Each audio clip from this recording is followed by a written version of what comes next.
Intéressons-nous à présent au spam, encore appelé pourriel. Lorsque je dis ici spam, je fais référence à ces courriels indésirables qu'on reçoit très souvent à des fins publicitaires. Au niveau par exemple du site officiel de Parlons Code, il y a un petit formulaire de contact au niveau duquel les visiteurs peuvent laisser un message afin de recevoir de l'aide ou tout simplement obtenir des informations sur la plateforme. Mais très souvent, je reçois ce genre de message. Clairement, comme vous pouvez le voir, il ne s'agit pas là d'une question, encore moins une demande d'aide, c'est tout simplement un spam. Voici un autre exemple de spam, un troisième, et j'en passe. Si vous avez déjà eu à déployer une application web, il y a de fortes chances qu'au niveau de votre plateforme, si vous avez des formulaires, que ce soit des formulaires de contact, des formulaires pour envoyer des invitations, ainsi de suite, que vous ayez déjà reçu des messages de ce genre-là. Ce que nous allons faire donc dans cette vidéo, c'est voir comment nous prémunir de ce genre d'attaque. Je vais vous montrer ici deux petites solutions, le pot de miel, encore appelé honeypot, et également le CAPTCHA. Mais tout juste à la fin de la vidéo, je vais vous montrer d'autres solutions que vous pouvez appliquer si vous avez des plateformes de grande envergure. Parce que généralement en matière de sécurité, il y a des compromis à faire. Si vous êtes une petite start-up qui démarre, vous n'aurez probablement pas les moyens de pouvoir avoir toute une équipe en sécurité. Donc généralement, dans ce genre de cas, on utilise des solutions pas trop coûteuses, mais qui feront tant bien que mal l'affaire. Plus votre plateforme sera de grande envergure, plus la gestion de la sécurité sera de plus en plus complexe. Et dans ces cas-là donc, il va vous falloir quelque chose de beaucoup plus robuste. Je vais premièrement vous présenter l'application exemple que nous allons utiliser pour cette vidéo et après on verra comment nous protéger des spammers. Il s'agit à ce niveau-là d'une application Laravel classique. Pour rappel, Laravel est un framework web PHP. Lorsqu'on parle de framework web, c'est tout simplement un ensemble d'outils, un ensemble de codes, un ensemble de librairies qui va nous faciliter la création d'applications web. Donc avec Laravel, vous pourrez très facilement concevoir des applications web. Au niveau de la plateforme exemple, on peut cliquer sur ce lien qui va nous mener vers une page de contact. Il y a une petite validation en place. Donc là, on peut dire que Honoré Unwanu, qui a cette adresse email, veut envoyer le message « Hello les amis » et « les amis ». Clairement, à ce niveau-là, rien de bien sérieux. Si je clique sur « Send my message », vous voyez que tout se passe bien et on nous dit qu'on va recevoir une réponse dans pas très longtemps. C'est quasiment la même chose que j'ai au niveau du site officiel de Parlons Code. En ce qui concerne la sécurité liée au spam, je procède très souvent par étapes. Les messages que j'ai eu à vous montrer, j'en reçois très souvent un chaque 3 mois. Donc dans mon cas personnellement, je n'ai pas jugé nécessaire de me pencher sur ce problème-là. Par contre, au niveau d'une autre application, au niveau de laquelle j'ai eu à travailler, j'ai eu à faire face à une attaque de type spam assez massive. Laissez-moi vous expliquer un peu ce qui s'est passé. Donc, il s'agit d'une application classique au niveau de laquelle on a un système d'équipe. Donc, en grosso modo, un utilisateur peut créer un compte sur le site et après créer une équipe. Il pourra ensuite inviter différents membres à son équipe. Donc, imaginez par exemple qu'une entreprise peut créer un compte sur le site en question et après l'entreprise pourra inviter ses différents employés. Et pour inviter un employé, l'entreprise doit saisir son adresse email. Vous vous imaginez donc que si une entreprise a 32 employés, il y aura 32 courriels qui seront envoyés. Ce qui s'est passé un jour, c'est que j'ai remarqué qu'il y avait une invitation qui avait été envoyée avec un message qui était en russe. Donc au niveau de la plateforme, l'entreprise pourra envoyer des invitations avec ici des messages personnalisés, ce qui va permettre de donner beaucoup plus d'informations afin que l'employé puisse savoir à quoi est-ce qu'il souscrit. Vu que c'était une plateforme internationale, quand je dis internationale, c'est juste dire que la plateforme était ouverte à tous, donc ce n'était pas une plateforme qui était limitée aux Français ou aux Canadiens, ainsi de suite. Avoir donc un message qui était écrit en russe n'était pas quelque chose d'anormal. Le truc par contre qui était anormal, c'est qu'après avoir investigué un peu les différents courriels qui avaient été envoyés, j'ai eu à remarquer qu'il y avait près de 12 000 courriels qui avaient été envoyés avec à peu près le même format. Si on traduit le message qui est écrit en russe en français, il s'agissait d'un courriel d'invitation Mais en lieu et place d'inviter, disons, différents employés à rejoindre l'équipe sur la plateforme, il s'agissait plutôt d'une invitation envoyée à différentes personnes pour rejoindre une plateforme de paris en ligne. Donc, ce qui se passait à ce niveau, c'est quoi? Le spammeur utilisait mon application pour envoyer gratuitement des courriels.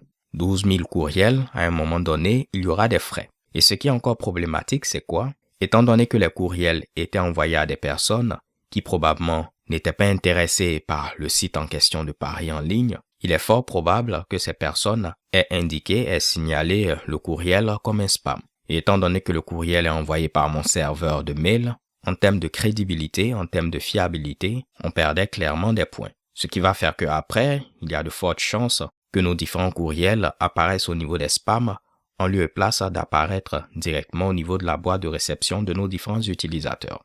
Donc pour résoudre ce problème, j'ai eu à appliquer le système de reCAPTCHA que je vais vous montrer dans quelques instants. Et en plus de cela, j'ai rajouté un pot de miel que je vais également vous montrer dans cette vidéo.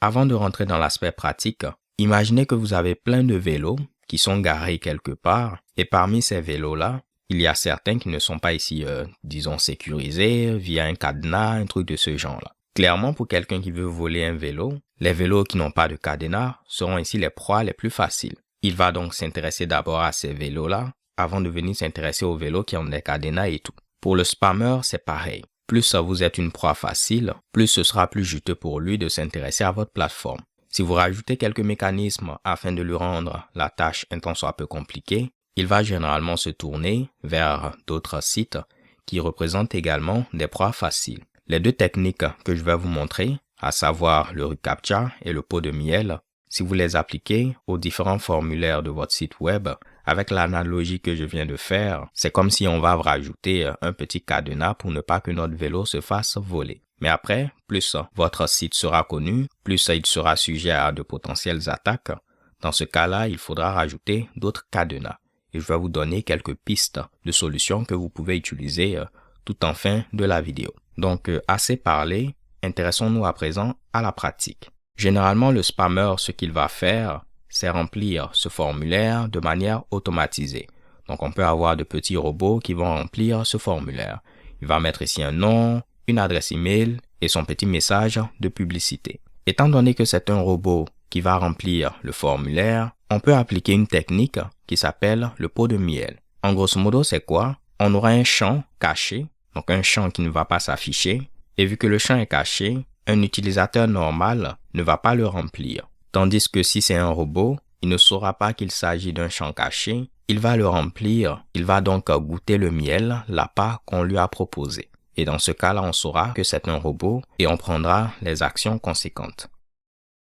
Pour ceux qui utilisent Laravel, il existe ce package qu'on peut utiliser afin de très facilement mettre en place ce système de pot de miel. Il va nous falloir dans un premier temps installer ce package via Composer. Je vais donc faire Composer Require, Spatie, Laravel Honeypot. Maintenant que ceci est fait, on nous dit qu'on peut publier la configuration. Parfait. Et tout ce qu'on aura à faire, c'est rajouter cette directive @honeypot qui va nous permettre de rajouter le champ caché dont je vous parlais. Je viens donc au niveau du code source. Voici mon formulaire de contact, tout juste en bas ici. Je vais rajouter Honeypot. Et si on se rend au niveau du navigateur, on actualise, j'affiche le code source. Vous voyez, il y a ce champ qui a été rajouté, mais qui ne sera pas affiché, ok? Parce que le display est anon. On peut remarquer également qu'il y a un second champ qui a été rajouté au niveau du package. Vous avez la possibilité, je vais tenter de me retrouver, de configurer un nombre de secondes afin de dire que si le formulaire est rempli en moins d'une seconde, on va considérer que c'est un robot et on va donc invalider cette soumission du formulaire. Le second champ, qui est donc présent à ce niveau-là, permet de gérer ce Mitsubishi. On peut voir que le nom de mon champ, c'est my name, suivi d'un truc aléatoire, Et le nom de l'autre champ en rapport avec la validation du temps de soumission a pour nom valid from. Au niveau de la configuration, on a la possibilité de modifier le nom de ces différents champs. Si je viens donc ici, je viens au niveau de config, oniport.php. Imaginons que j'appelais mon champ Mamma Mia. Généralement, j'aime donner un nom qui ressemble à un nom d'un vrai champ, ok? Pas un faux champ. Donc, un truc du genre full country name. Il faudrait simplement s'assurer que ce champ ne rentre pas en collision avec un autre champ que vous avez au niveau de l'un de vos formulaires. Et en lieu et place de valid from, juste pour vous montrer qu'on pouvait le changer, je vais mettre valid during. On vient au niveau du navigateur, on actualise, et vous voyez, full country name, et ici valid during. Si on ne veut pas ces trucs générés de manière aléatoire, ici vous pouvez mettre randomize name field name à false.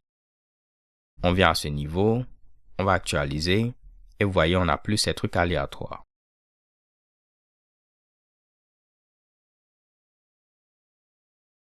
Moi, je vais généralement laisser la configuration par défaut et changer simplement le name field name. Mais maintenant que vous savez comment ceci est fait, libre à vous d'appliquer votre propre configuration. Pour que ceci puisse maintenant fonctionner, il nous reste à appliquer un middleware. Donc le middleware, il est entre la requête et la réponse. Donc on pourra faire des Mitsubishi avant de retourner la réponse. Donc à ce niveau-là, il pourra faire ses vérifications. S'il détecte que c'est un bot, que c'est un robot, il pourra dire que oups, on ne fait pas ceci. Dans le cas contraire, tout pourra bien fonctionner. Et ceci est géré par ce middleware. Donc moi, je vais venir au niveau de mon fichier des routes qui se trouve au niveau de route web. Donc route web.php. Et au niveau de ma route qui gère la soumission du formulaire, je vais rajouter un middleware CTRL-K, CTRL-B pour cacher la sidebar, comme c'est indiqué au niveau de la documentation. Si je viens donc au niveau du navigateur, j'ai une erreur parce qu'en lieu et place de mettre middleware, j'ai eu à écrire un faux Mitsubishi. Donc là, on n'a pas de problème. Je vais mettre un bon message, Hello World. Je fais send. On peut voir que je n'ai pas eu de problème. Tentons maintenant de faire comme si on était un robot. Et donc, si c'est un robot, il va remplir également ce champ qu'il n'est pas censé remplir. Donc, il va tomber tout simplement dans notre piège. Là, je vais mettre comme valeur SS. Je remplis mon formulaire. Je fais send. Et qu'est-ce que vous voyez? On a une page blanche. Au niveau du package en question, si on revient au niveau de Honeypot, par défaut, il va ici afficher une page blanche s'il détecte que c'est un robot. Mais vous avez la possibilité de créer ce qu'il appelle un répondeur afin de retourner une réponse différente. Moi, pourquoi pas, je vais dire qu'on va rediriger l'utilisateur vers la page d'accueil. Donc au niveau de app, HTTP, je vais créer un dossier spam répondeur. Vous aurez pu créer ceci n'importe où. Et à l'intérieur, je vais créer une classe generic spam responder. Donc le namespace, ce sera app http spam responder. Donc app http spam responder. Ma classe aura pour nom generic spam responder. Et si vous regardez la documentation, tout répondeur doit implémenter cette interface spam responder. Donc nous, on va implémenter l'interface spam responder. Là, on peut voir qu'il y a une erreur au niveau de la documentation. Donc là, c'est spam responder comme ceci. Pourquoi pas, on va faire un petit commit. C'est le fichier readme, c'est ici. Je vais faire modifier. On va descendre au niveau de l'interface, c'est spam répondeur, fixe small typo, interface name. Là, je vais mettre spam répondeur interface name. Je fais propose file change. Donc, on a bien changé ceci. Je crée une pull request et on crée notre pull request. Donc, on revient à nos moutons. Des répondeurs comme ceci. Parfait. Et si on implémente cette interface, on doit donc implémenter cette méthode. Il me faudra importer request qui se trouve au niveau de Illuminate, HTTP request, et importer également closure qui se trouve dans le namespace global. Moi, tout ce que je vais faire, je vais dire que je vais rediriger l'utilisateur vers la page d'accueil. Donc, si je mets ici Home, cela revient à dire qu'il va rediriger vers ma route Home, ok? Et c'est bel et bien ma page d'accueil. Ce que je vais devoir faire pour terminer, c'est venir au niveau de la configuration et dire que je vais utiliser cette classe en lieu et place de l'autre classe blank page responder. Revenons au niveau de notre formulaire. Je vais tenter de le remplir. Je tape un long message. Pourquoi? Parce que j'ai dit que le message doit faire plus de 10 caractères, ok? Donc c'est pourquoi je tente de taper un long Mitsubishi. Je vais tenter de remplir de nouveau notre pot de miel. Je fais send et vous voyez cette fois-ci on utilise notre répondeur qui redirige l'utilisateur vers la page d'accueil. Étant donné qu'on a accès à la requête, on aurait pu faire d'autres choses. Récupérer l'adresse IP du client, le blacklister, avoir un tableau de statistiques et ainsi de suite. Donc vous êtes libre de faire ce que vous voulez. Donc voilà, c'était assez simple, n'est-ce pas, d'avoir ce système de pot de miel. Voyons voir maintenant comment nous prémunir également des spams en utilisant le système de CAPTCHA. Au niveau de Laravel, vous avez la possibilité d'utiliser ce package NoCAPTCHA qui va vous permettre de pouvoir implémenter très facilement le système reCAPTCHA de Google. Vous avez déjà eu à voir ceci au niveau de plein de sites web. Donc, il faudra installer ce package. Pendant que c'est en train d'être fait, pourquoi pas, je vais dire que c'est un robot s'il remplit le formulaire plus rapidement que 100 secondes. Ce qui va me permettre également de vous montrer ceci. Donc là, clairement, je dois être redirigé vers la page d'accueil. Et vous voyez, il me considère comme un robot. C'est pourquoi ici, 1 seconde était beaucoup mieux, parce que si une personne normale remplit le formulaire en moins d'1 seconde, dans ce cas-là, on peut se poser des questions. Surtout que au niveau de mon formulaire, il y a 3 champs à remplir. Je pense que l'installation est terminée. Parfait. Normalement, on peut publier la configuration si on le souhaite. Et au niveau de config, on aura ce fichier captcha.php. On doit avoir 2 variables d'environnement, comme ceci. Donc au niveau de mon fichier d'environnement, tout ceci en rapport avec Laravel, je dois avoir ma clé secrète, reCAPTCHA, et ma clé de site.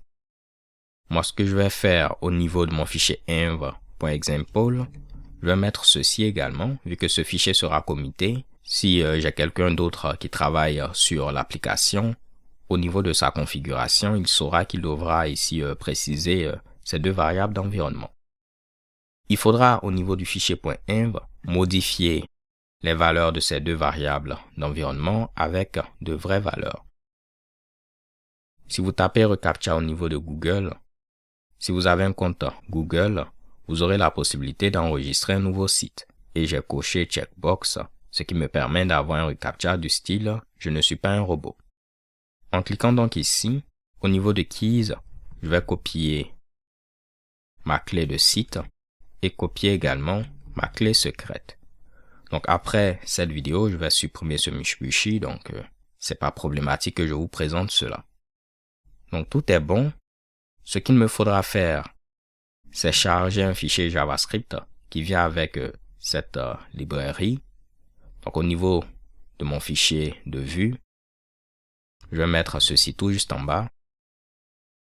Et vous allez voir normalement, si on vient au niveau de la page de contact, on aura ce code JavaScript qui est rajouté grâce à ce Mitsubishi là.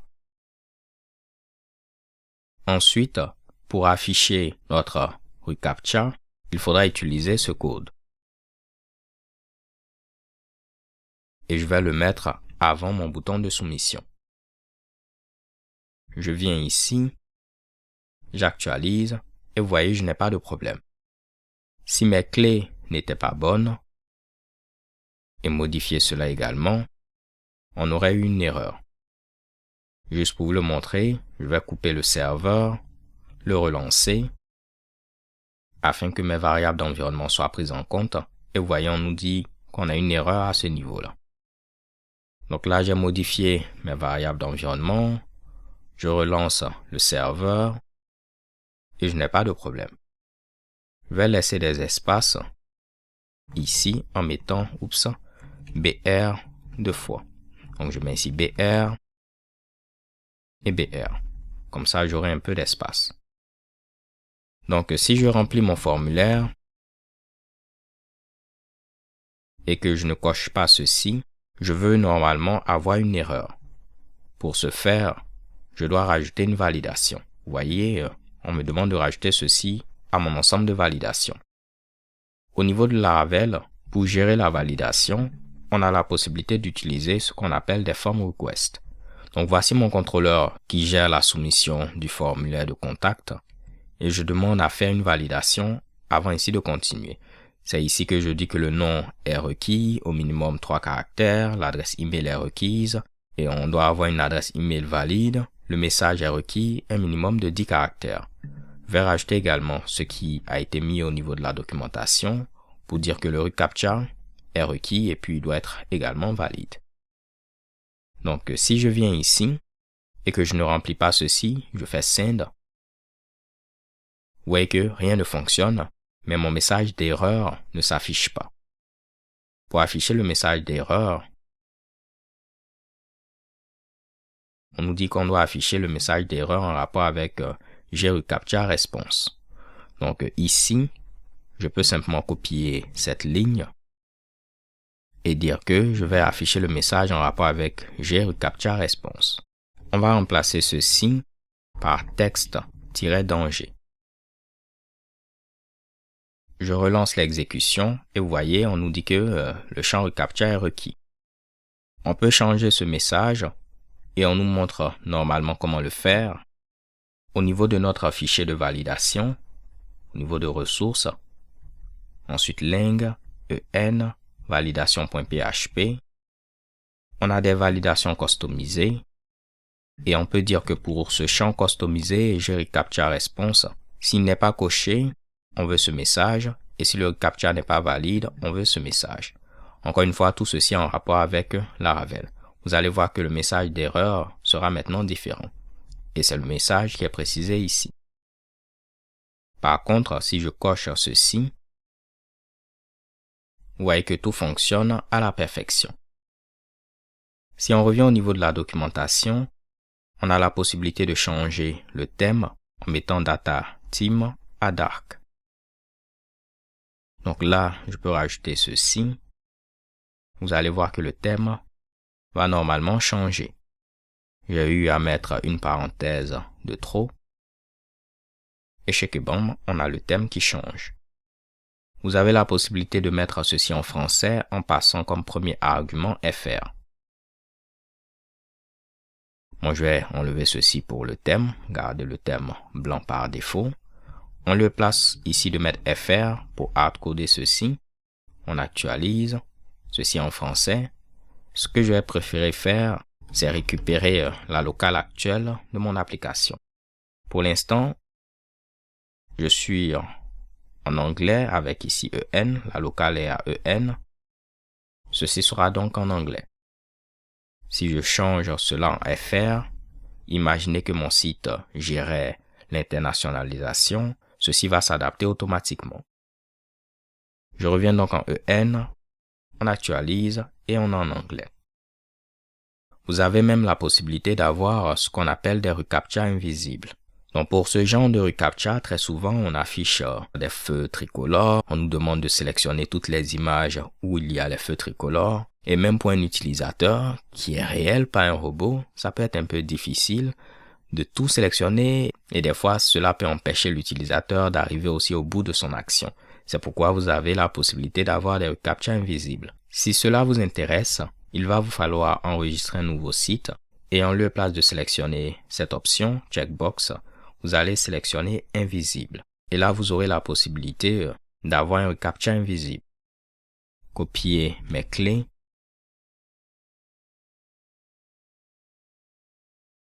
Donc là, c'est site key. Et à ce niveau-là, secret key. Si on revient au niveau de la documentation, pour avoir un CAPTCHA invisible, il faudra utiliser Display Submit en lieu et place de Display. Donc là, je vais mettre Display Submit.